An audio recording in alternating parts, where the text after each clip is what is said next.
नमस्कार, विदुष baton Facebook page में आप सभी का स्वागत है। जैसा कि आप लोग जानते ही हैं कि ये फेसबुक पेज समानता के मूल्यों के लिए प्रतिबद्ध है और उन्हीं मूल्यों के लिए प्रतिबद्ध यहाँ पे रचनाकार, लेखक, चिंतक आते हैं। आज जो हम सप्ताह मना रहे हैं पुरुष रचनाकारों का स्त्री सरोकार संबंधी रचना पाठ विचार विमर्श का, उस कड़ी में उसका नाम हमने दिया है बसंत की आहट। उसकी 10वीं कड़ी में हमारे साथ जुड़ रहे हैं वरिष्ठ कथाकार महेश दर्पण जी और सुप्रसिद्ध कथाकार और आलोचक राकेश बिहारी जी। मैं आप दोनों का ही बहुत स्वागत करती हूँ। स्वागत है महेश दर्पण जी और राकेश बिहारी जी आपका। तो ये दोनों स्त्री कार्य संबंधी अपनी सरोकार संबंधी कहानियों का पाठ करेंगे। तो मुझे लगता है कि मैं बहुत संक्षेप में इनका परिचय लेके मंच इन दोनों के हवाले करूं, क्योंकि सारे लोग इनसे परिचित ही हैं। बहुत लंबी रचना यात्रा है महेश दर्पण जी की। हमेशा प्रगतिशील मूल्यों के प्रति प्रतिबद्ध रहे हैं। बहुत सारी आलोचना किताबें, जीवनियां, कुल मिला के इनकी किताबें 3 तो साक्षात्कार की ही किताबें हैं और इतनी लंबी यात्राएं लगातार हमें पत्र पत्रिकाओं में दिखते ही रहते हैं। और अभी-अभी इनकी एक ताजी किताब में लगे हुए हैं। ये एक प्रौद्योगिक उपन्यास के साइंस विज्ञान फिक्शन टाइप का कुछ है शायद, जिसमें इस समय लगे हुए हैं। वो वही बता पाएंगे ज्यादा बेहतर। राकेश बिहारी जी आलोचक हैं और कहानीकार भी हैं और संपादन के काम भी बीच बीच में कई सारे अंक मुझे विशेषांक पत्रिकाओं के इनके संपादित दिखते रहते हैं। हाल ही में कथा देश का रेणु जी पे पुनर्सृजन अंक इन्होंने संपादित किया। बहुत नई रचनाशीलता उसमें दिखाई पड़ती है। तो इनके कहानी संग्रह भी बहुत सारे हैं। सम्मान से ये सम्मानित है, सम्मानों से सम्मानित और जो पूरी कड़ी स्पंदन आलोचना सम्मान से सम्मानित है। और जो सूची है किताबों की, लेखों की, वो बहुत लंबी है। तो सबने पढ़ ली होगी हमारी पोस्ट पे। तो मैं महेश दर्पण जी, अगर आपकी इजाजत हो तो हम राकेश बिहारी जी को पहले बुलाएं इसके लिए, कहानी पाठ के लिए। जी, तो राकेश बिहारी जी, आपको मैं बहुत सम्मान के साथ आमंत्रित करती हूँ कि आप कहानी पाठ सुने और मैं बाकी दर्शकों के साथ मैं भी ऑफ स्क्रीन आपकी कहानी पाठ सुनना पसंद करूंगी। स्वागत है आपका।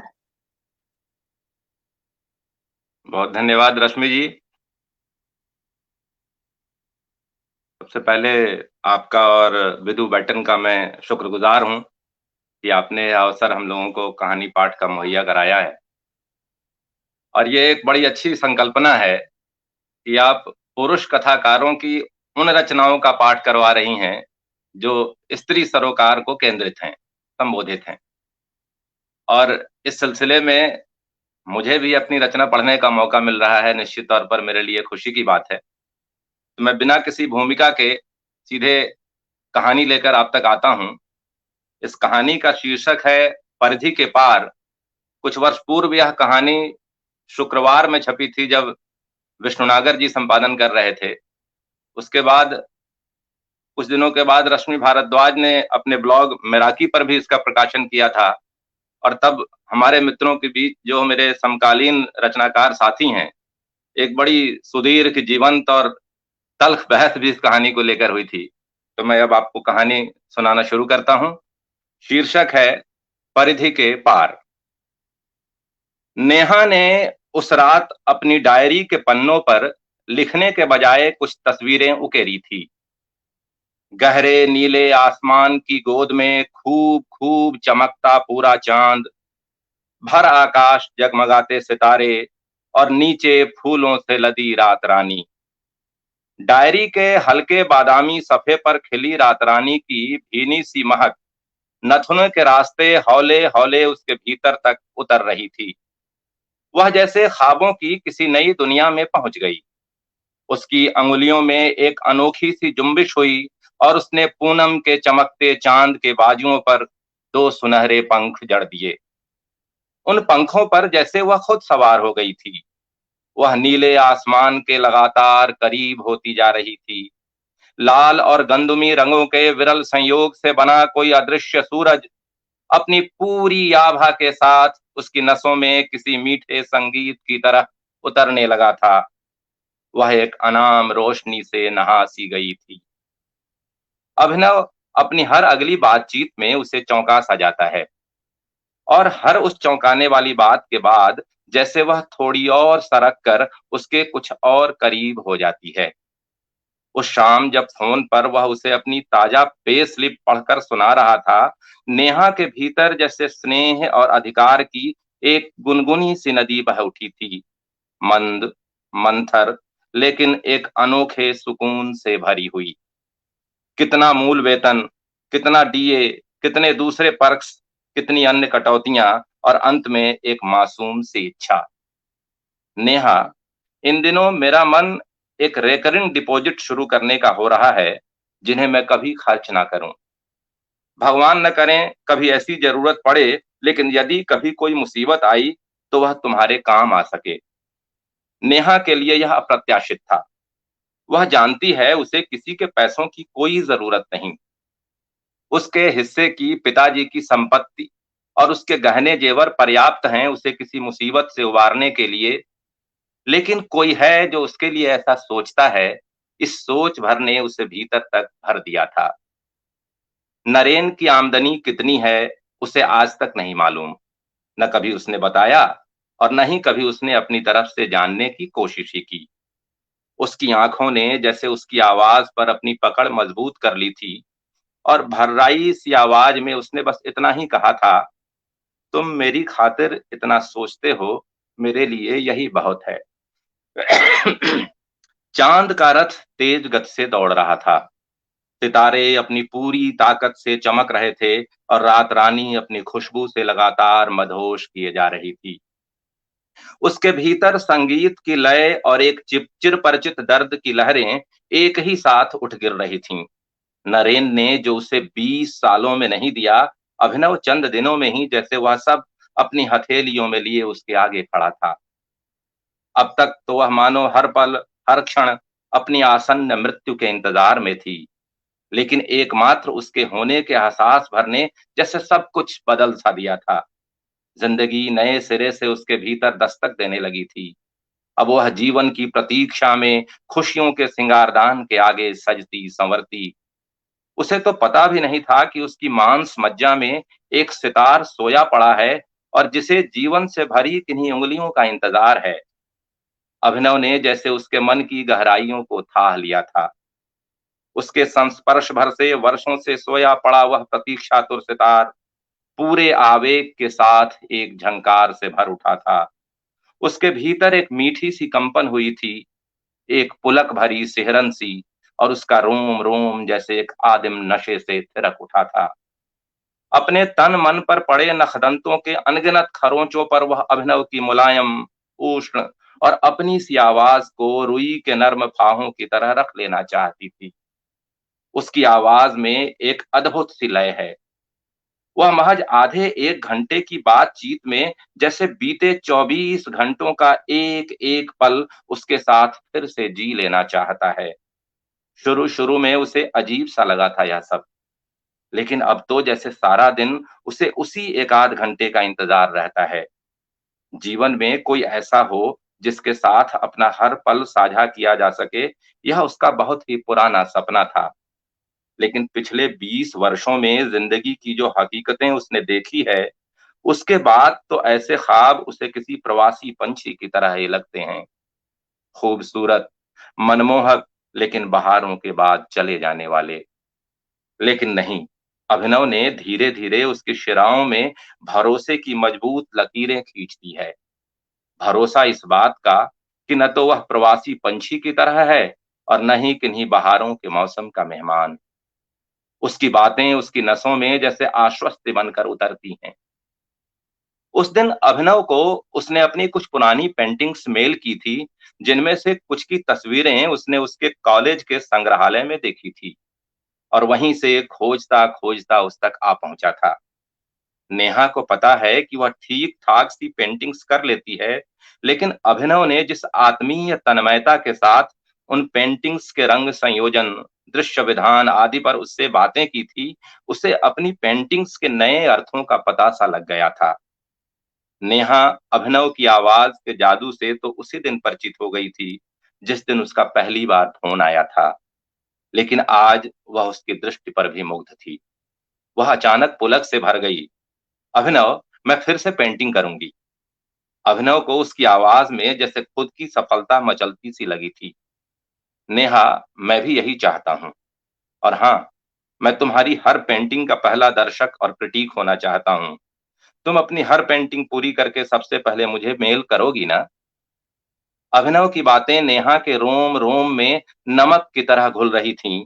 उसे कतरा-कतरा अपनी आँच से पिघलाती हुई, धीमी-सी आवाज़ में उसने कहा था, "हाँ।" अचानक से जैसे उसकी आँखों के कुछ शीशे की किरचों सा चुभा था। अभी उसने अपनी शादी की पहली सालगिरह भी नहीं मनाई थी। उस दिन अपनी एक पेंटिंग पूरी होने के बाद वह नरेन के घर लौटने का इंतजार कर रही थी और उसके आते ही बहुत उत्साह से उसे उस कमरे तक ले गई थी, जिसे वह मन ही मन अपना स्टूडियो कहती थी। नरेन ने अनमने ढंग से उसकी पेंटिंग पर नजर दौड़ाते हुए कहा था, "तो फिर आज एक ही सब्जी बनी होगी।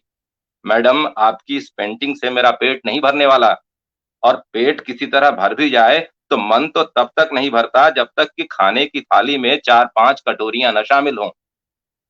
नेहा के भीतर मिट्टी का जो घड़ा न जाने कब से आकार ले रहा था, जिसके पकने की सोंधी सी महक न जाने कब से बाहर आने को मचल रही थी, जैसे पलक झपकते ही टूट कर बिखर गया। उसे आश्चर्य हुआ था, कोई कलाकार किसी दूसरे की कला, वह भी अपनी पत्नी की कला के प्रति इतनी निर्मम उदासीनता भी दिखा सकता है। इस दिन उसके भीतर जो दरका, वह फिर कभी नहीं जुड़ पाया। वह आखिरी दिन था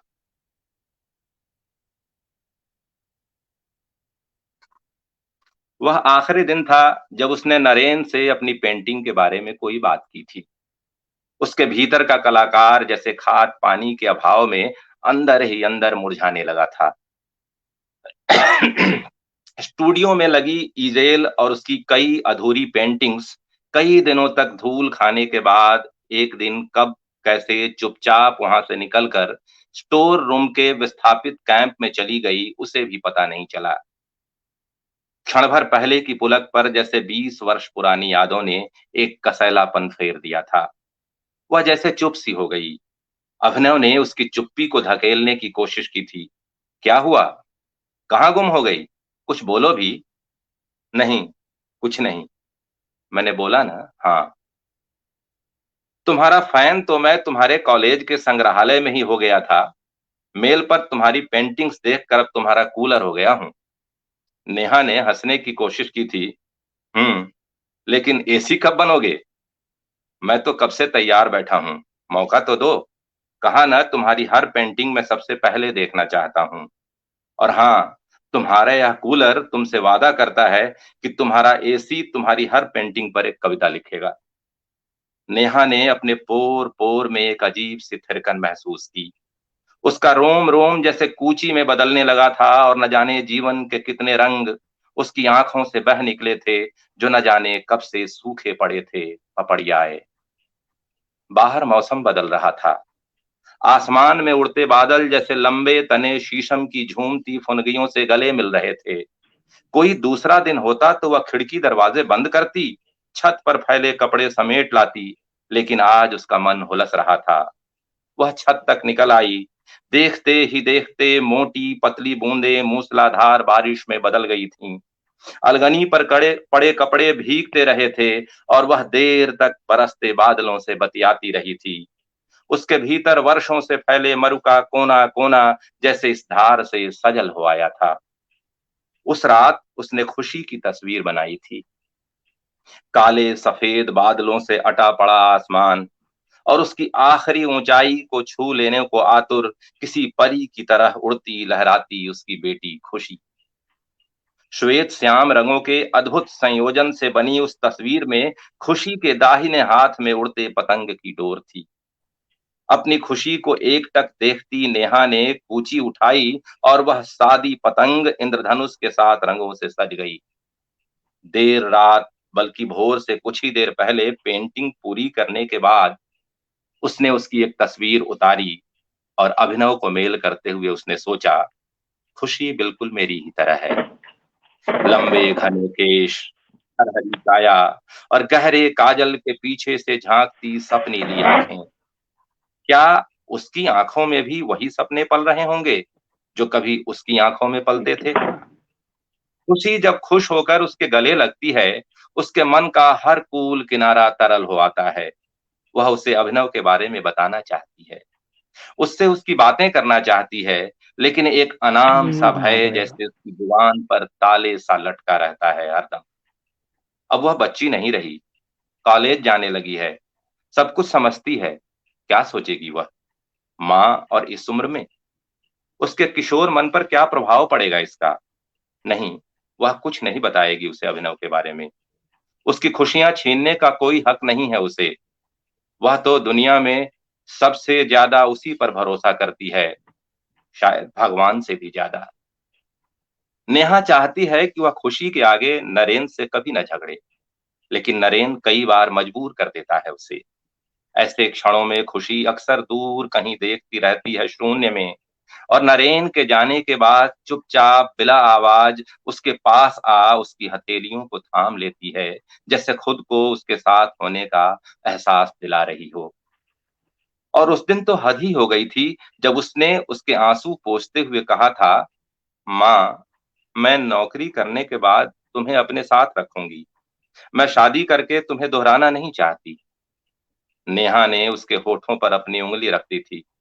नहीं खुशी, ऐसा नहीं कहते। खुशी की मासूम शक्ल और उसकी भोली बातें याद आते ही वह हर बार अपना इरादा बदल देती है, या यूं कहे कि अपनी जुबान तक आ चुके अभिनव के नाम को कंठ के नीचे ही घुट जाने देती है। अभिनव का नाम अपनापे का गोला बनकर उसके भीतर चक्कर काटता है। वह चाह सोचकर भी उसकी बातें किसी और से नहीं कर सकती, उससे भी नहीं जो उसकी सबसे ज्यादा अपनी है, जो उससे जीवन में सबसे ज्यादा प्यारी है। यदि खुदा न खास्ता अभिनव को कुछ हो गया, तो वह सबके सामने दो बूंद आंसू भी न बहा पाएगी। ऐसा सोचकर उसके भीतर का अनुराग आग के गोले की तरह तेजी से उभरता और उसके मन प्राण को बेरहमी से झुलसा जाता है। उसके कण-कण से एक चीख सी निकलती है और उसके भीतर ही घुटकर दम तोड़ देती है। बेचैनी का तेजाब उसके नसों में उबलने लगता है और वह एक बेनाम पीड़ा के खारे समंदर में डूब जाती है। अभिनव को नेहा की नई पेंटिंग बहुत पसंद आई थी। सपनों का जो इंद्रधनुष वह उसकी आंखों में तैरते देखना चाहता था, उसकी स्पष्ट छाप उसे खुशी की तस्वीर में दिख रही थी। खुशी के लहराते कदमों और बोलती सी आंखों में जैसे नेहा ने खुद को ही निचोड़ दिया था। उसने मेल पर अपनी प्रतिक्रिया लिखी थी, नेहा, तुम्हारा यह कूलर अब सचमुच एसी हो गया है। और फिर अपने वादे के अनुसार उस पेंटिंग के मूड को दर्शाती एक खूबसूरत सी कविता। खुशी को उसकी तस्वीर दिखाने के बाद उस दिन नेहा ने उसे अभिनव की कविता भी सुनाई थी। अपनी तस्वीर को देख खुशी तो पहले से ही खुश थी, कविता सुनने के बाद तो जैसे वह किलक ही पड़ी। माँ, इतनी सुंदर कविता किसने लिखी? मेरे एक दोस्त ने। नेहा ने बड़ी मेहनत से दोस्त शब्द शब्द को गटकते हुए कहा था एक परिचित ने। क्या नाम है उनका? अभिनव। नेहा की आवाज में एक अतिरिक्त सतर्कता थी और एक अनाम सा संकोच भी। उसने जबरन बातचीत की दिशा बदल दी थी। लेकिन खुशी को अभिनव की कविता सुना के नेहा को जितना अच्छा लगा था, उससे भी ज्यादा अच्छा अभिनव के प्रति उसके कौतूहल को देखकर लगा। उसके भीतर माटी के दिए में जगमगाती सी एक निष्कंप दीप शिखा लहराई थी। उसके अणु अणु को एक नई रोशनी से भरती हुई। लेकिन अगले ही पल उसे एक अदृश्य आशंका ने घेर लिया था, बाहर से भीतर तक। पता नहीं खुशी ने क्या सोचा हो, कहीं उसने इसका कोई और अर्थ न निकाल लिया हो। खुशी को अभिनव की कविता याद हो गई थी। माँ की पेंटिंग और अभिनव की कविता उसके मन में बारी बारी से आ जा रहे थे। अभिनव को परिचित कहते हुए माँ के चेहरे पर जो एक अकबकाहट सी उगाई थी, उसकी आंखों में अब भी ताजा थी। उसे पापा की याद हो आई। वे दिन रात अपनी फोटोग्राफी में व्यस्त रहते हैं। घर और माँ तो बहुत दूर, उन्हें उसके लिए भी समय नहीं रहता। टूर, प्रदर्शनी, वर्कशॉप और न जाने क्या क्या। हाँ, वो इतना ज़रूर चाहते हैं कि उनकी हर प्रदर्शनी में माँ उनके साथ ज़रूर जाए, सज संवर कर। उसकी आँखों के आगे ऐसी कई तस्वीरें कौंध गईं, जिसमें पापा दीप जलाते हुए किसी प्रदर्शनी का उद्घाटन कर रहे हैं और सजी-संवरी माँ अपना आँचल थामे उनके पीछे खड़ी हैं। उसकी जुबान पर जैसे एक तीतापन उग आया था। वह जानती है माँ को इस तरह शोपीस बनकर कहीं जाना पसंद नहीं। शुरू-शुरू में तो उसने मना करने की भी कोशिश की थी, लेकिन पापा को उसका मन पढ़ने की फुर्सत कहाँ थी। वे तो उसे ऐसे ही समझते थे, जैसे किसी मैच में जीत कर लाई गई ट्रॉफी, और ट्रॉफी का मन कहाँ। उसे तो अपने विजेता के साथ हर जगह जाने को तैयार रहना चाहिए। उसकी जुबान पर तैरता तीतापन अब और कसैला होकर उसके भीतर तक फैलने लगा था कि इसी बीच अभिनव की पंक्तियां अंधेरे में जगमगाते जुगनू की तरह उसके भीतर जलने बुझने लगीं। उड़ो कि आकाश तुम्हारे ही इंतजार में है। उन पंक्तियों की रोशनी में उसे माँ की बुझी-बुझी आंखें दिखी थी। उसे याद आया, इधर कई दिनों से घर का माहौल ठीक नहीं दिखता। माँ की आंखों में एक अजीब सी उदासी टंगी रहती है, खामोश सी, लेकिन बिना कुछ कहे ही सब कुछ कह जाने वाली। वह उसे देख मुस्कुराने की कोशिश करती है, लेकिन इस कोशिश में जैसे उसकी उदासी और उघड़ जाती है। नेहा को हर बार लगता है कि उसने खुद को उघड़ने से बचा लिया, और खुशी की आंखें जैसे हर बार उसे देख लेती हैं। उस दिन वह सोने की तैयारी में थी। पापा अस्फुट सी आवाज में माँ को कुछ कह रहे थे। वह उन्हें उसके जगे होने का वास्ता दे चुप रहने का इशारा कर रही थी, लेकिन उनका गुस्सा तो जैसे सातवें आसमान पर था। उनकी अस्फुट सी बुदबुदाहट अचानक से तेज हो गई थी। सोने के नाटक में उसने खुद को एक जीवित लाश की तरह बिस्तर से चिपका लिया था। पापा की आवाज जैसे उसके कानों में किसी गर्म सलाह की तरह उतर रही थी। कौन है वह? बता, किसे फोन करती है तुम इन दिनों? खुशी की पीठ में जड़ी उसकी आंखें देखती है। माँ की जुबान बंद है, लेकिन उसकी आंखें अब भी बोल रही है, मेरा न सही बेटी का तो ख्याल करो। लेकिन पापा को कुछ नहीं सुनाई पड़ रहा। वे गुस्से में हैं। कुछ देर यूं ही बोलते रहने के बाद उन्होंने तकिया चादर उठाया और नीचे के कमरे की तरफ चल पड़े हैं। धीरे से दरवाजे की सिटकनी लगाने के बाद नेहा खुशी की बगल में लेट गई थी। उसे मालूम था खुशी सो नहीं रही। उसका मन उससे लिपट कर रोने को हो रहा था, लेकिन हिम्मत नहीं हुई। वह दूसरी तरफ मुंह किए लेटी रही। दोनों के बीच झिझक की एक महीन सी दीवार खड़ी थी, जैसे बारी बारी से उन दोनों का चेहरा देख रही हों, इस उम्मीद में कि कोई तो उसे तोड़ने की पहल करेगा। तभी खुशी के भीतर एक हलचल सी हुई, और उसने नेहा की हथेलियां अपनी हथेलियों में ले ली, हमेशा की तरह। अभी उन दोनों के बीच उनकी सांसों के अलावा और कुछ नहीं था। समय भी जैसे चुपचाप उनके बीच से सरक कर हाशिए की तरफ चला गया था, कि तभी खुशी के सधे हुए शब्द नेहा के कानों से टकराए थे। तुम्हारी पेंटिंग और अभिनव अंकल की कविताओं की प्रदर्शनी साथ-साथ लगे तो? खुशी की आवाज में एक अजीब तरह की तटस्थता थी, जैसे अनगिनत रिहर्सल के बाद कोई मजा हुआ अभिनेता रंगमंच पर संवाद बोल रहा हो। बाहर की दुनिया से जितना निर्लिप्त, अपने किरदार के भीतर उतना ही डूबा हुआ। नेहा सकते में आ गई थी, जैसे किसी ने अचानक से उसकी चोरी पकड़ ली हो। उसने खुद को संभालने की एक नाकाम सी कोशिश की। कैसी बेतुकी बातें कर रही हो? प्रदर्शनी और मेरी पेंटिंग्स की? खुशी ने वह भी सुना जो नेहा की जुबान पर आते-आते रह गया था, और वह भी अभिनव की कविताओं के साथ। नेहा की आवाज अब भी लड़खड़ा रही थी। तुम्हें जरूर कुछ गलतफहमी हुई है। नहीं, मुझे कोई गलतफहमी नहीं हुई। मैं वही कह रही हूँ जो समझ रही हूँ, और मुझे पता है मैं कुछ भी गलत नहीं समझ रही। तुम देखना, अब यह प्रदर्शनी जरूर लगेगी। और हाँ, तुम कहती हो ना कि मेरी राइटिंग बहुत अच्छी है। तुम्हारी पेंटिंग के नीचे अंकल की कविताएं मैं अपने हाथों से लिखूंगी। नेहा की हथेलियों पर खुशी की हथेलियों की पकड़ मजबूत हो रही थी।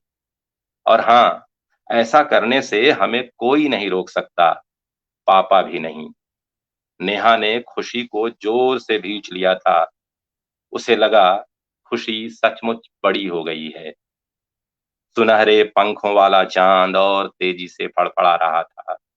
सुबह की प्रतीक्षा में टिमटिमाते तारों की रोशनी जैसे अचानक से बढ़ गई थी। ढलती रात के साथ रात रानी की महक सब कुछ अपने आगोश में भर लेना चाहती थी।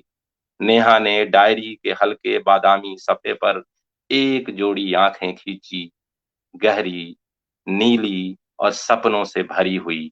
उसने गौर किया, ये आंखें बिल्कुल खुशी की आंखों जैसी थी, बिल्कुल खुशी की आंखों जैसी। धन्यवाद। इसी के साथ यह कहानी यहीं समाप्त होती है। रश्मि जी, आए अब आप।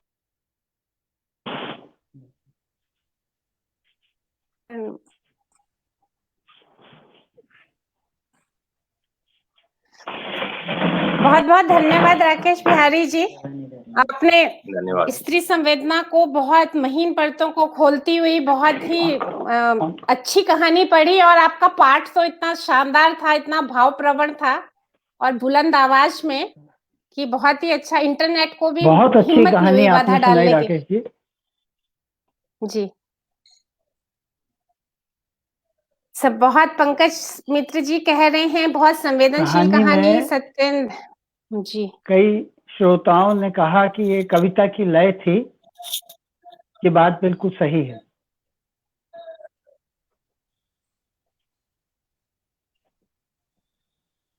अब रश्मि जी की प्रतीक्षा है। हाँ, मैंने विदुष बैटन हूँ मैं यहाँ, विदुष बैटन है आज यहाँ पे, और विदुष बैटन के परिवार ने बोल दिया ये सब, ये मेरे ही शब्द समझिए आप इन्हें। महेश जी आप अपना ये ऑन कर लीजिए, मैं आपको आवाज ही दे रही हूँ क्योंकि ये हम सबकी मिली जुली भावना आ गई है यहाँ पर।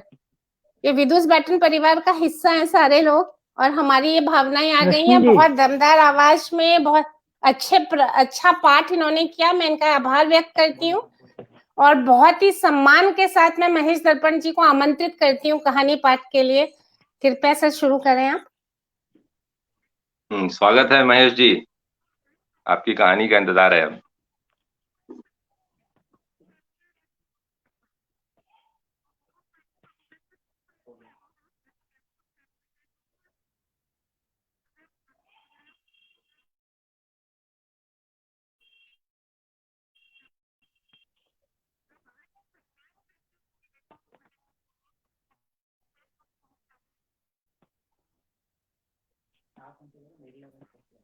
हाँ कृपया। मेरी कहानी का शीर्षक है छाया संवाद।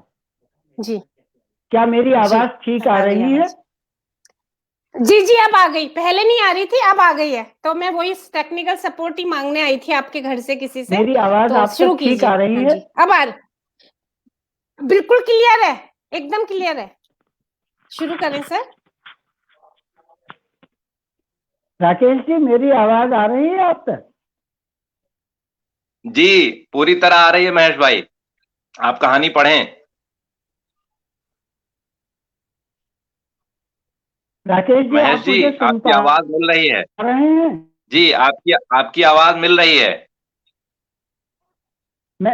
मेरी आवाज आ रही है? ठीक है जी जी पूरी तरह। अच्छा जी जी। छाया संवाद। किसी दूसरे ने उड़ाई होती तो वह जरूर जी धन्यवाद जी। किसी दूसरे ने उड़ाई होती। हाँ मैं बोल रहा हूँ। अच्छा ठीक है धन्यवाद। किसी दूसरे ने उड़ाई होती, किसी दूसरे ने उड़ाई होती तो वह जरूर उसे पागल करार दे देती। और फिर यह कोई फिल्मी दृश्य भी तो नहीं था कि एक जगह खड़ी खड़ी वह दूसरी जगह खुद को खिलखिलाते हुए देख रही थी। भाई उसके साथ था जरूर, लेकिन उसका पूरा ध्यान स्कूल के गेट पर खड़ी लड़कियों पर लगा था। एक बार भाई की तरफ देख फिर उसकी नजर का अनुसरण करती वह भी गेट की टेक लगाए खड़ी आपस में बतियाती लड़कियों को देखने में मशगूल हो गई। जाने कब वह स्कूली दिनों में जा पहुंची। दूसरी लड़कियों की तरह वह भी पूरी यूनिफॉर्म में थी, सफेद सलवार और हरी कमीज पर चौड़ा सफेद दुपट्टा। छोटे कद के गठे हुए शरीर में खुद को इस तरह देखना उसके लिए खासा रोमांचक अनुभव था। गेट के ऊपर अर्धचंद्राकार बोर्ड पर लिखी इबारत को उसने पढ़ने की कोशिश की। हाँ, यही तो था उस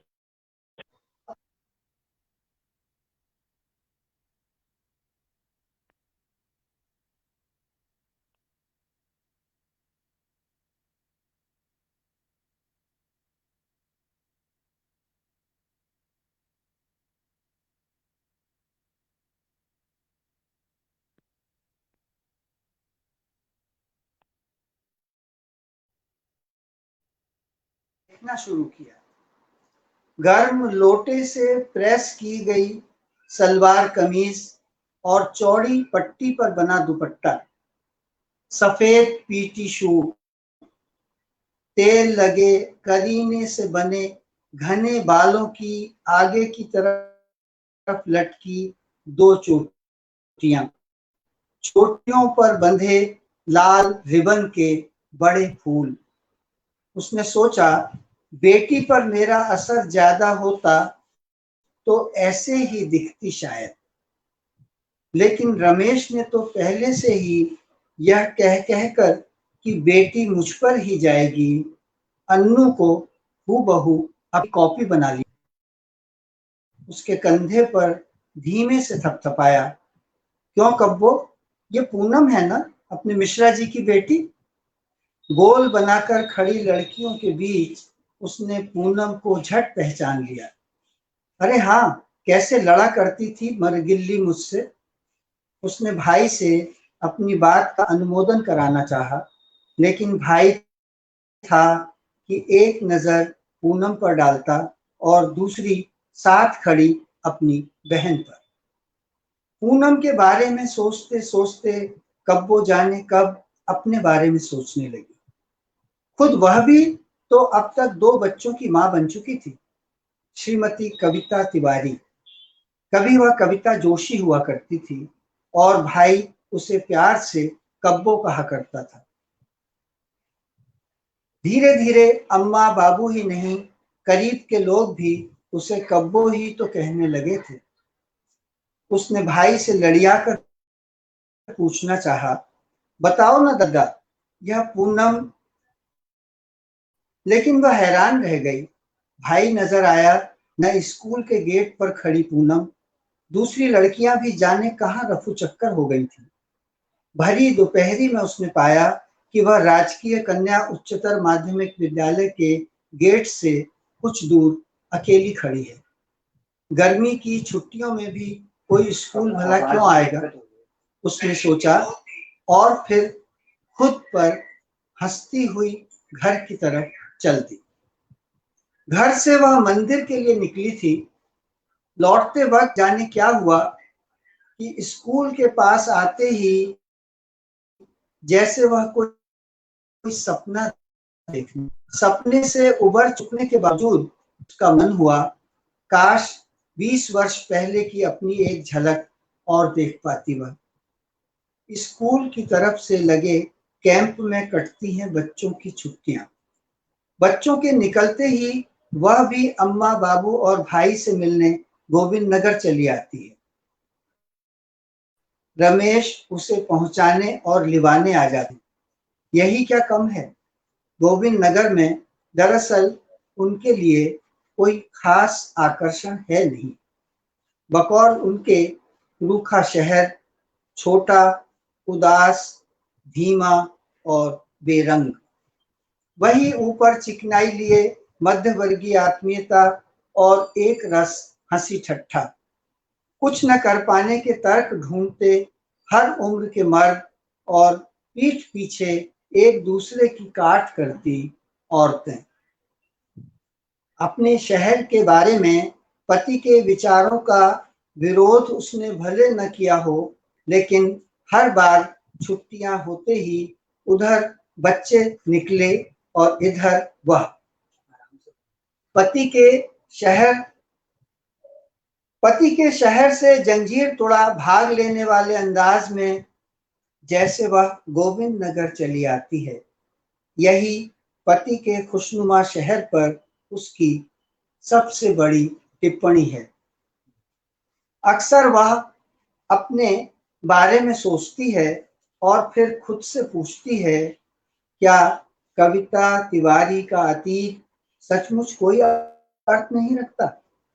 काफी देर तक जब वह इस सवाल का खुद से भी कोई जवाब नहीं पाती, तो उसे स्मृतियों की अनगिनत तहों में से किसी एक के बीच खोस देती है। उस रोज भी यही हुआ। बड़ी देर लगा दी थी तैने आज, बाबू ने उसे घर में घुसते ही टोका। उनका टोकना जैसे कोई अर्थ ही नहीं रखता हो। चप्पल उतारकर वह भीतर चली आई। मन हुआ दोपहर का खाना पीना निपट जाए तो आज पूनम और मौसी के घर होकर जरूर आएगी। वह मिले न मिले, भाई भाभी और मम्मी पापा तो कम से कम उसके मिलेंगे ही। घर तो देखाएगी जहां घंटों कभी पूनम के साथ लड़ती, झगड़ती, खेलती और पढ़ती रहा करती थी। और मौसी, उनसे तो अब चला फिरा तक नहीं जाता। जब से होश संभाला है, यही तो हैं जो खुद कितनी भी तकलीफ में हो, कब्बो रानी को कभी नहीं भूली। उसे याद है हर बार कैसे नया सेशन शुरू होते ही मौसी कॉपी किताबों का बंडल लेकर हाजिर हो जाती थी और रिजल्ट खुलने वाले दिन कैसे दरवाजे पर बैठी इंतजार करती रहती थी। जरूर सोचती होंगी मौसी कि कब्बो तो एकदम भूल ही गई। खाना थाली में परसा पड़ा था और वह पूनम के साथ साथ मंजू, आभा, कौशल्या और बसंती को याद करते हुए स्मृतियों के बीहड़ में उतरती जा रही थी। जैसे दो कालखंड एक दूसरे पर चढ़ जाना चाहते हों, जैसे वह दो शहरों के बीच विपरीत दिशाओं में खींची जा रही हो। कभी गोविंद नगर उस पर छा जाता तो कभी दिल्ली। अचानक उसे सुनाई दिया, चुप हरामी। अरे, यह तो अपने मिट्ठू की आवाज है। राम राम बुआ करके जब जान खा जाता था तो कैसे अम्मा उसे चुप हरामी कहकर खामोश करा देती थी। शुरू में तो चुप हो जाता, लेकिन फिर तो जैसे यही उसका मूल पाठ हो गया था। लाड़ में आकर अपनी करारी आवाज में वह चुप हरामी कहता तो पूरा घर हंस पड़ता था। लेकिन बाद में मिट्ठू का इस तरह कहना इसलिए भी बुरा लगने लगा था कि अक्सर कोई मेहमान आया बैठा होता और वह अपने इस संवाद से उसे हैरत में डाल देता। उसे याद आया कैसे एक दिन उसने पिंजरा खोलकर मिट्ठू को हमेशा के लिए आजाद कर दिया था। मिट्ठू का पिंजरा खुल सकता था, सो खोल दिया। लेकिन खुद क्या करे कविता तिवारी जोशी? वह जिस पिंजरे में कैद है उसका तो कोई दरवाजा ही नजर नहीं आता। जिंदगी क्या सचमुच इसी को कहते हैं? वह सोच रही थी और खाना खाते हुए पूरा घर उस पर हंस रहा था। भाई ने उसके खोएपन पर शायद कोई गैर मुनासिब टिप्पणी की थी और अम्मा मिट्ठू को प्यार से झिड़क रही थी। चुप हरामी, यह झिड़की अम्मा ने दी है या मिट्ठू ने, या फिर उसके भीतर से निकला है यह स्वर?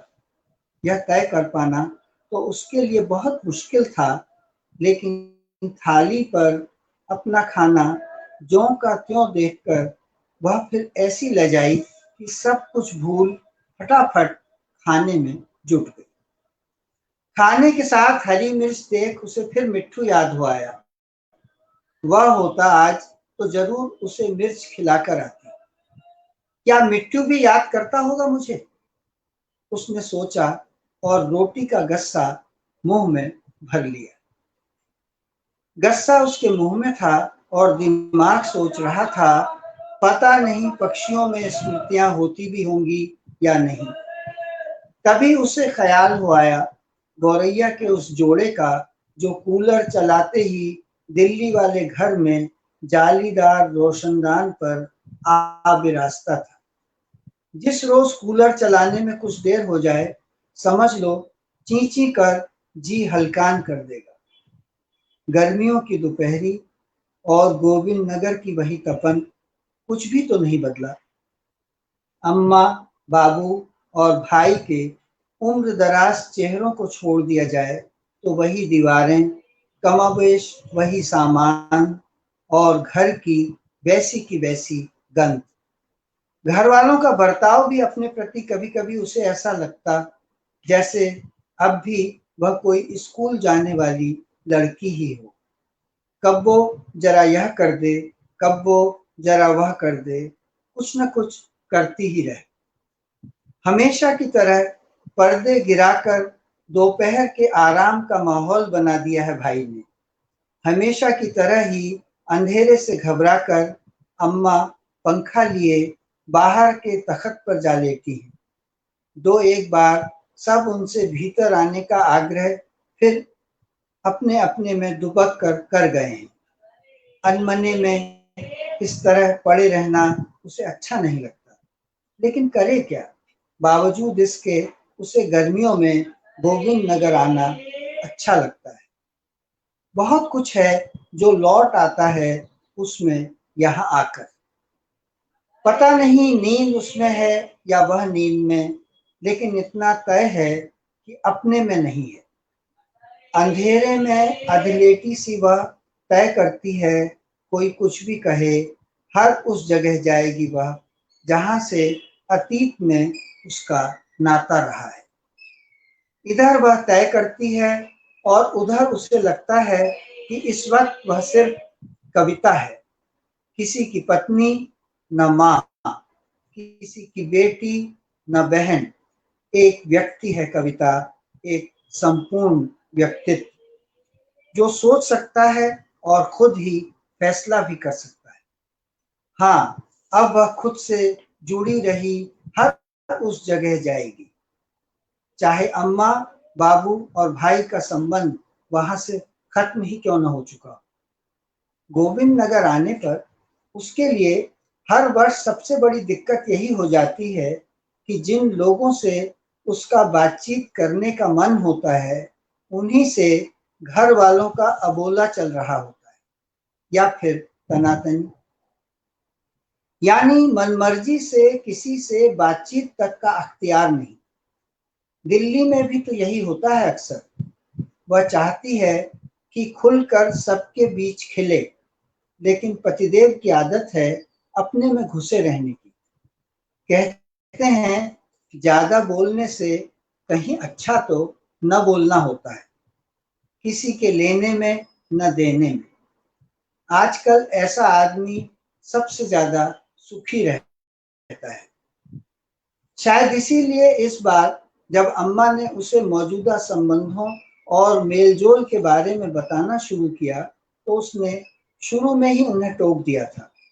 देखो अम्मा, तुम्हारे संबंध तुम्हारी जगह हैं और मेरे संबंध मेरी जगह। तुम्हारा क्या है, आज मुंह फुलाकर बैठी हो, कल फिर लिपट जाओगी। मुझसे अब यह सब नहीं होता। और फिर कब तक तुम इस तरह उंगली पकड़कर घुमाती रहोगी मुझे? जवाब में अम्मा ने शायद पहली बार इतनी तीखी नजर से देखा होगा। खामोश भले हों, लेकिन वह साफ सुन रही थी। अच्छा, तो तू अब अपने मन की करना चाहती है? उसका मन हुआ कि वह माँ की नजर का जवाब अपनी नजर से दे डाले, लेकिन फिर यह सोचकर ठहर ही गई कि अन्नू ने कैसा किया था उस रोज, जब उसने उससे जरा संभल कर रहने को कह दिया था। टूर पर जाते वक्त यही तो कहा था उसने, बेटी जरा अपना ध्यान रखना, घर के बाहर लड़की के लिए 10 तरह की मुसीबतें खड़ी हो जाती हैं, और फिर तुम्हारे साथ तो लड़के भी जा रहे हैं। तुनक ही तो गई थी अन्नू। अम्मा तुम भी बस बात करोगी तो ऐसी कि गुस्सा आए या फिर हंसी। हम लोगों की जनरेशन में ऐसी कोई प्रॉब्लम नहीं।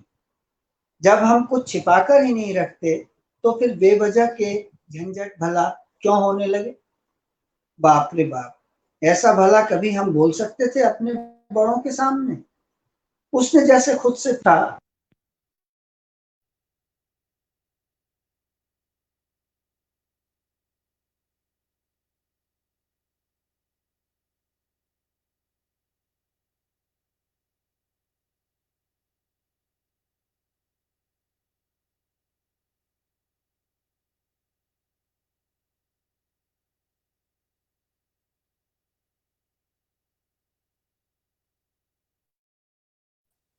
किसी ने महेश पूछा तो वह सन्न रह गई। कौन है यह जो उसे भीतर से भी देखे ले रहा है? कुछ तय कर पाती इससे पहले दूसरा सवाल आ खड़ा हुआ। अपने लिए आजादी की बात सोचने से पहले तुझे अन्नू की आजादी के बारे में सोचना पड़ेगा। अम्मा से दबना नहीं चाहती ना तू, तो सबसे पहले बेटी को अपने दबाव से मुक्त कर। कैसी उधेड़ बुन है, क्या इंसान चाहकर भी सिर्फ अपने बारे में नहीं सोच सकता? कविता जोशी तिवारी तय नहीं कर पा रही है कि वह नींदी है या नींद उखड़ी हुई है।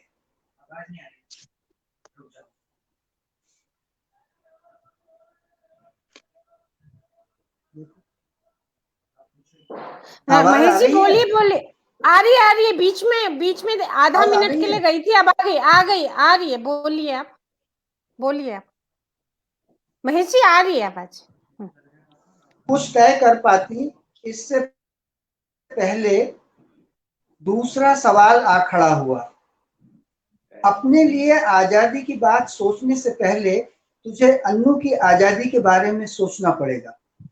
अम्मा से नहीं दबना चाहती ना तू, तो सबसे पहले बेटी को अपने दबाव से मुक्त कर।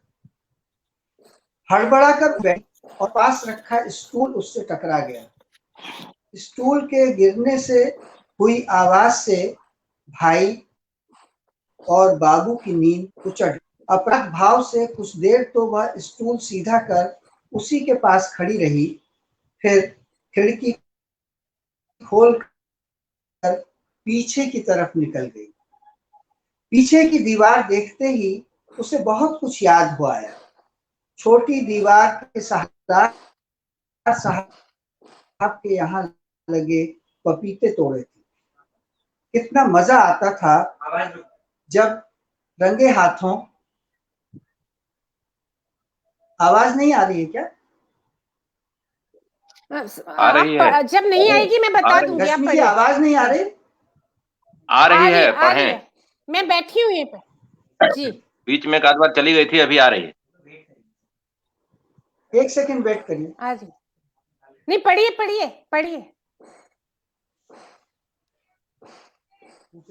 तुम क्या आ रही पढ़िए, आप पढ़िए।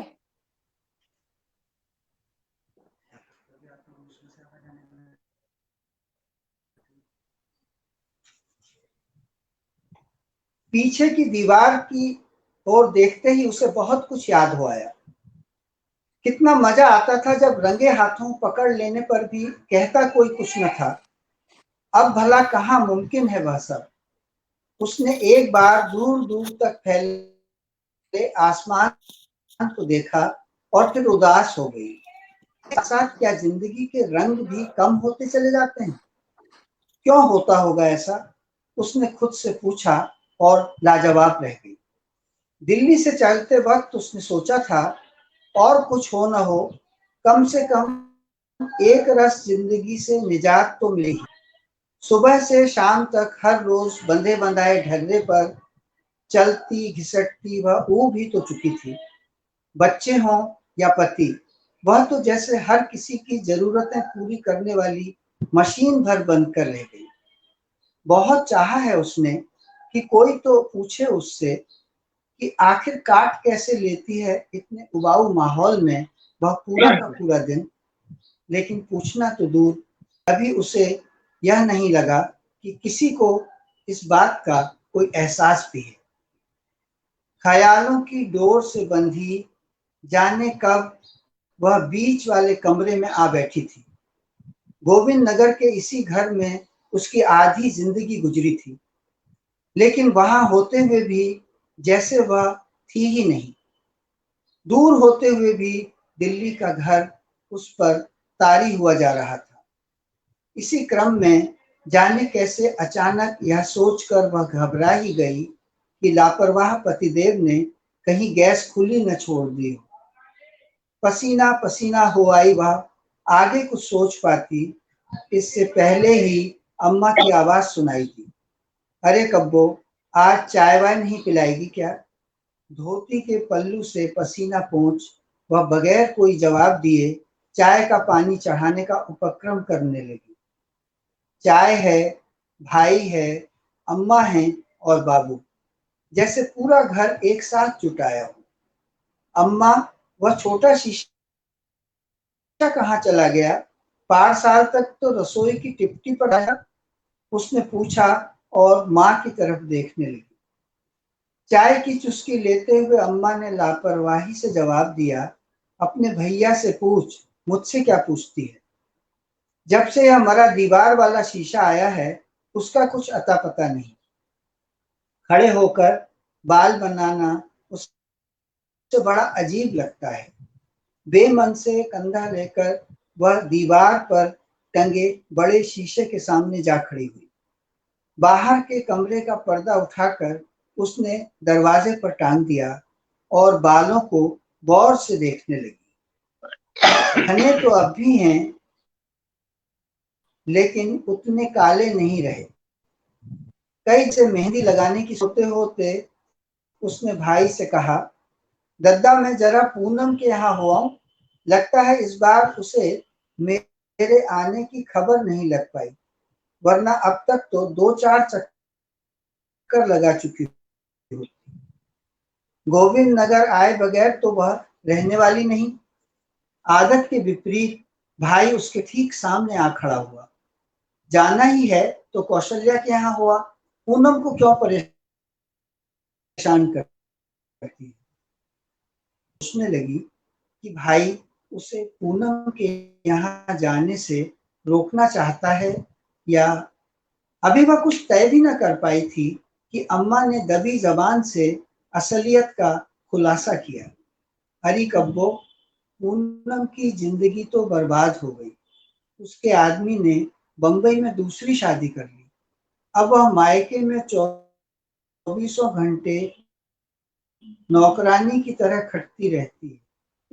तू जाएगी तो और जी भारी हो जाएगा उसका।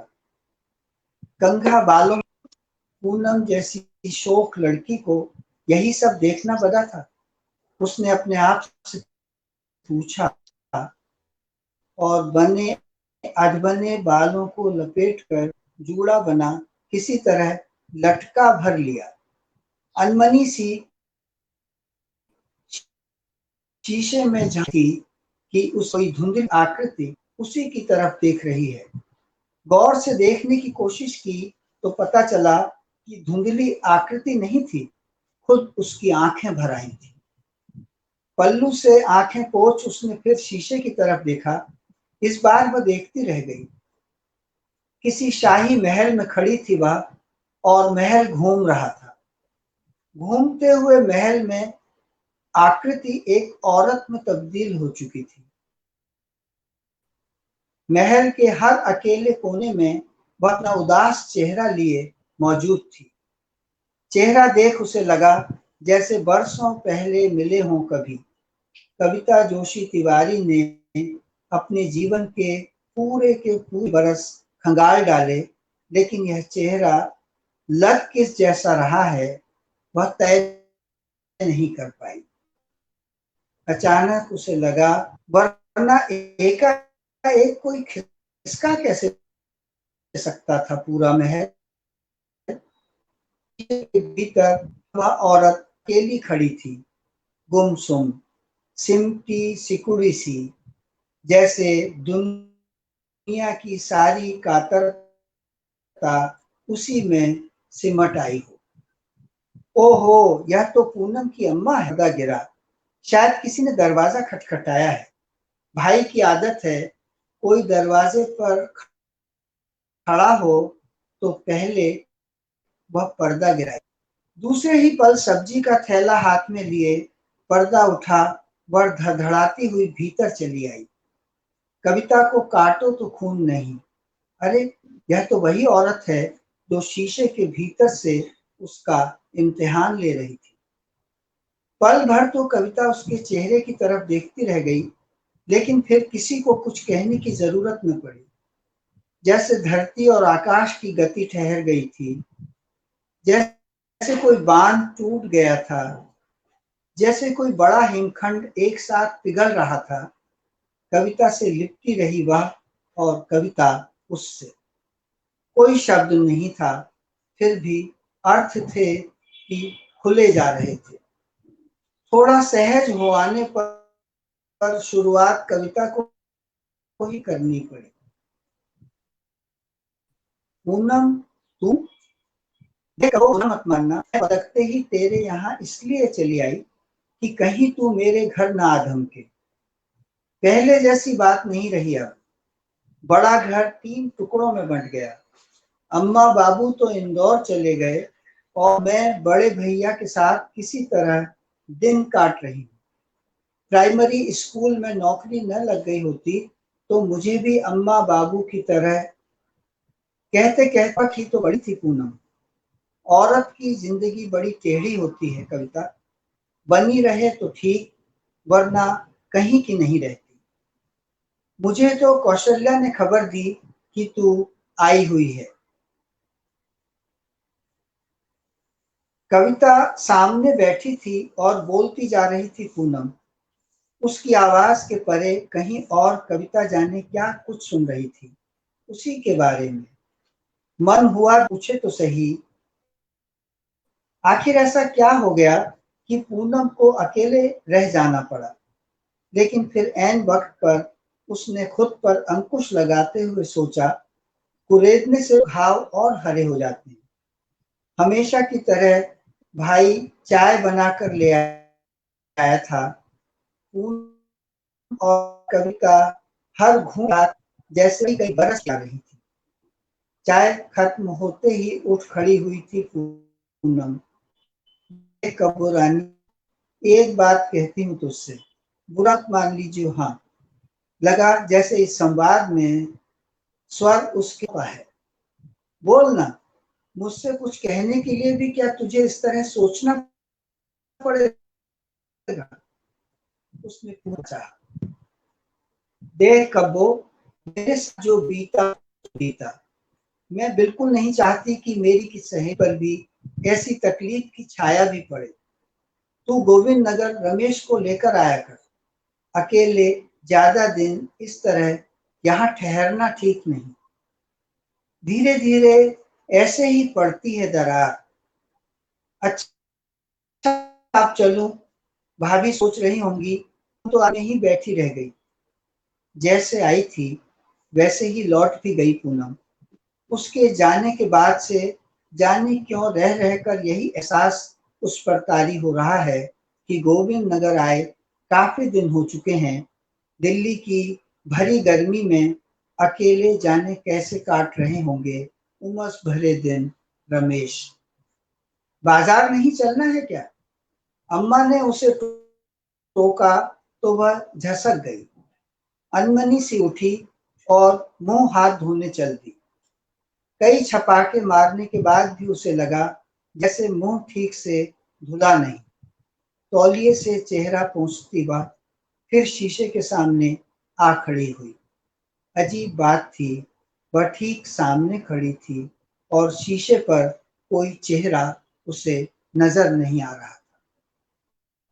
अम्मा तुम हो आओ, मेरा मन नहीं आज, कहकर वह बाहर वाले कमरे में चली आई। तख्त पर बैठते हुए सोच रही थी कि मूड देखकर भाई से दिल्ली लौटने की बात करेगी। रमेश भी सोचते होंगे कि हर बार उन्हें अकेला छोड़ कैसे चली आती हूं मैं। लगा जैसे वह अवसाद के गहरे अंधेरे में डूबती चली जा रही है। जाने कब तक वह ऐसे ही बैठी रह गई। यह अंधेरा जितना घिर रहा था उसे उतना ही ज्यादा अच्छा लग रहा था। दूर कहीं से रेशमा के गाने की दर्द भरी आवाज आ रही थी। तू मिल जाए तो दुख मुख जान दे ने। इस अंधेरे में इस आवाज के सिवा और कुछ तैर भी नहीं सकता। उसने सोचा ही था कि भीतर से किसी के खिलखिलाने की आवाज सुन वह चौंक उठी। बिजली की गति से भीतर पहुंची तो हैरान रह गई। कहीं कोई नजर न आया, लेकिन ठीक सामने शीशे पर अपने अक्स के पीछे से झांकते चेहरे को पहचानने में उसे जरा भी देर न लगी। यह उसका वही चेहरा था जिसे वह पूरे 30 बरस पीछे छोड़ आई थी। धन्यवाद।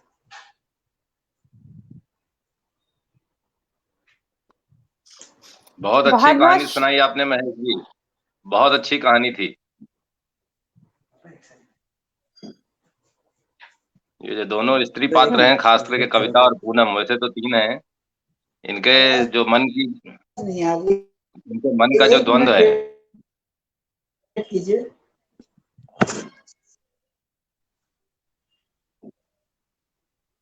जी आप बोलिए राकेश जी।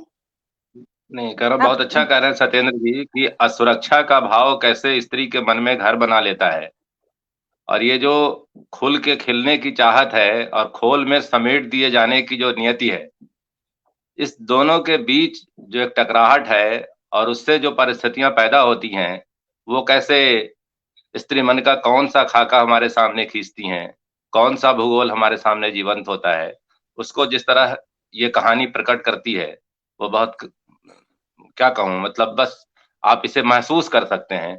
मुझे लगता है ऐसी जो कहानियां हैं जो मन के अंदर की बातों को इतनी बारीकी से टटोलती सहलाती हैं, उन पर बात करने से ज्यादा उन्हें सुना गुना जाना चाहिए। मुझे लगता है कि अब रश्मि जी इस पर कुछ कहना चाहेंगी। रश्मि जी। बहुत बहुत शुक्रिया महेश दर्पण जी आपका, बहुत अच्छी कहानी का और इतना अच्छा पाठ करने के लिए। हमने किसी तरीके से नैया अपनी पार कर ली, मतलब नेटवर्क की बाधाओं को पार करते हुए। बीच बीच में 2-4 बार डिस्टर्ब हुआ, लेकिन कहानी पूरी सुनाई पड़ी। वो बस उसने 2-3 मिनट की बाधा दी, पर सुनाई पड़ी। काफी अच्छी कहानी थी। ज्यादातर तो मैं इसमें से कमेंट ही जो रह गए हैं राकेश बिहारी जी के बोलने के, वो बोलूंगी, और पूरी मतलब उसके मर्म को हम खुद ही महसूस करें। अभी तो सुनी है तो वो ज्यादा बेहतर है। लेकिन उसमें मेरे को बीच में त्यागपत्र की याद कौंध रही थी, जब वो कहती है ना मृणाल कि मैं बुआ नहीं होना चाहती, मैं चिड़िया होना चाहती हूँ। तो इसी तरीके से अचानक से एक दिन कविता कहती है कि मेरे को कुछ रिश्ते में नहीं होना, मैं संपूर्ण व्यक्तित्व होना चाहती हूँ। और वो जो एक स्वत्व बोध है, वहां से कहानी एक दूसरी टेक में आती है। चिंतामणि जोशी जी कहते हैं वह चाहती है खुलकर खिले, पतिदेव चाहते हैं खोल में सिमटे रहना, यही तो विडंबना है। तो शिलाखंड मतलब वो सॉलिड ठोस चीजों के बिंब बार बार आते रहे जो सिमटाते हैं, और बीच बीच में जैसे जैसे चेतना का विकास कविता के होता है तो वो पिघलाने वाले बिंब भी आते हैं कि सिमटना और खुलने वाले। इसी में वो राकेश बिहारी जी ने तो बोल दी बाकी कहानी, बाकी बातें सिनीवाली शर्मा जी ने कहा बहुत अच्छी कहानी है। सत्येंद्र प्रसाद ने कहा दुख और द्वंद का अद्भुत वर्णन है। और सत्येंद्र जी ने कहा स्त्री के मन में असुरक्षा किस तरह अपना घर बनाती है, उसका मार्मिक चित्रण, बहुत अच्छी कहानी मार्मिक। प्रमोद राय जी लिखते हैं कि कहानी बहुत अच्छी है। तो मैं चाहूंगी कि दोनों हमारे आदरणीय वक्ताओं ने जो कहानी पढ़ी, राकेश बिहारी जी ने और महेश दर्पण जी ने, तो हम उसी की संवेदना के साथ ही इस कार्यक्रम को से विदा लें। आप दोनों का बहुत बहुत आभार कि आपने कहानी पाठ के लिए स्वीकृति दी और इतना लाजवाब पाठ किया। सारे दर्शकों का भी बहुत आभार कि आप इतने समय से जुड़े रहे, जबकि हम रोज 2 या 3 लाइव कर रहे हैं। उसके बावजूद अगर कुछ लोग जुट जाते हैं तो ये बहुत ही हमारे लिए एक गौरव की बात है। और ये जो पोस्ट थी जिसमें आपकी कहानियों का वो था कि ये सूचना थी, उसको 800-900 लोग तो विजिट कर चुके हैं, तो कम से कम इतने लोगों को सूचना इतना जा रहे हैं लोग, तो इतना सम्मान देने के लिए उनका भी बहुत आभार है। और शाम को 6 बजे हमारे साथ जुड़ रहे हैं वरिष्ठ कवि विजय कुमार जी। तो मेरा निवेदन है अगर आप लोग साथ में रहेंगे तो कहानी पाठ तो बाद में फिर भी सुना जा सकता है, और कहानी पाठ ज्यादातर लोग बाद में ही सुनते हैं, बट कविता सुनने में और कविताओं के बीच में बातचीत करने में तो अगर श्रोताओं की जो दो तरफा भूमिका रहती है उसकी बहुत जरूरत रहती है। तो मेरा निवेदन है कि अगर आप लोग हमसे शाम को 6 बजे जुड़े तो हमें बहुत खुशी होगी। महेश दर्पण जी और राकेश बिहारी जी से भी ये निवेदन है। बहुत बहुत धन्यवाद आप सबका। एक ये और मैं पढ़ लूं कि सत्येंद्र जी लिखते हैं, इस कमेंट के साथ अंत करूंगी। राकेश जी और महेश जी की दोनों कहानियों में एक समानता है कि समाज स्त्रियों की उड़ान को हर हाल में रोकना चाहता है। वो तो स्त्रियों से लिखी भी हर कहानी में होगी ये बात तो, क्योंकि यही सच है समाज का। तो मुझे लगता है, नमस्कार आप सबका। धन्यवाद।